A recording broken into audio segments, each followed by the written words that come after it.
Το θερινό πανεπιστήμιο που οργανώνουμε εδώ στη Θεσσαλονίκη είναι το 5ο στη σειρά. Είναι μια προσπάθεια, ένα πρόγραμμα,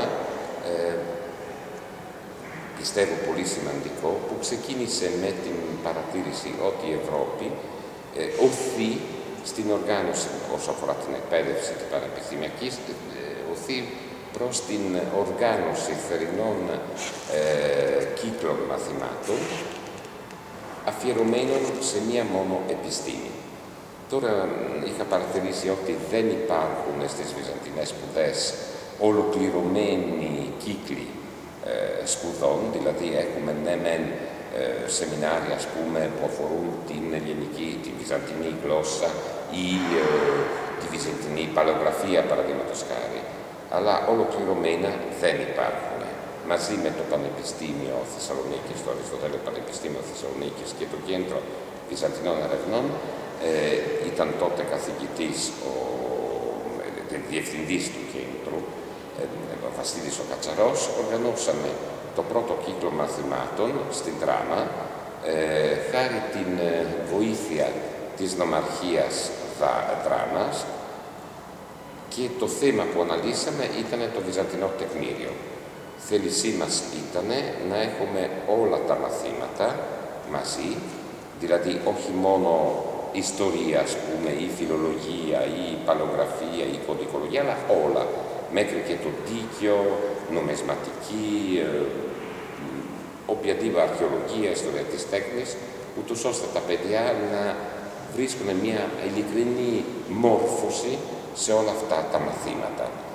Το πρώτο έτος έγινε στη Δράμα με θέμα το Βυζαντινό τεκμήριο, το δεύτερο έτος πάλι στη Δράμα έγινε με θέμα το Βυζαντινό παλάτι, το τρίτο μεταφερθήκαμε στις Σέρρες, είχαμε ως θέμα το Βυζαντινό μοναστήρι, το τέταρτο έγινε μετά τότε αποσύρθηκε για διάφορους λόγους το Πανεπιστήμιο Θεσσαλονίκης και μόνος μου το οργάνωσα μαζί έχοντας ως partner, ως συνοργανωτής τον Δήμο Θεσσαλονίκης. Ιδιαίτερα ήταν ο Δήμαρχος, ο Ιωάννης Απουτάρης, ο οποίος ήθελε να φέρει αυτό το πανεπιστήμιο στην Θεσσαλονίκη. Από τότε είχαμε και μία χρηματοδότηση από το Υπουργείο Πολιτισμού και έτσι οργανώσαμε πέρυσι το 4ο θερινό πανεπιστήμιο με θέμα τα εργαλεία στο Βυζάντιο και φέτος έχουμε το 5ο θερινό πανεπιστήμιο με θέμα ομάδες και κοινότητες στο Βυζάντιο. Πρέπει να τονίσω ότι οι συμμετάσχοντες είναι φοιτητές επίπεδου μεταπτυχιακού ή υποψηφίων διδακτόρων, οι οποίοι έρχονται από τον κόσμο ολόκληρο. Άμα το βλέπω συνολικά, είχαμε περίπου 200-250 άτομα που έχουν ακολουθήσει τα σεμινάρια. Η προέλευσή τους ήταν από όλο τον κόσμο, από τη Ιαπωνία μέχρι Κολομβία, από το Χίλι, Αργεντινή μέχρι Γεωργία, Αρμενία, από όλα τα βαλκανικά κράτη, από τη Ρωσία, Ουκραίνα, Εστονία και από όλα τα κράτη της Ευρώπης, από τις Ηνωμένες Πολιτείες, από την Αυστραλία, δηλαδή η επιτυχία ήταν πάρα πολύ μεγάλη.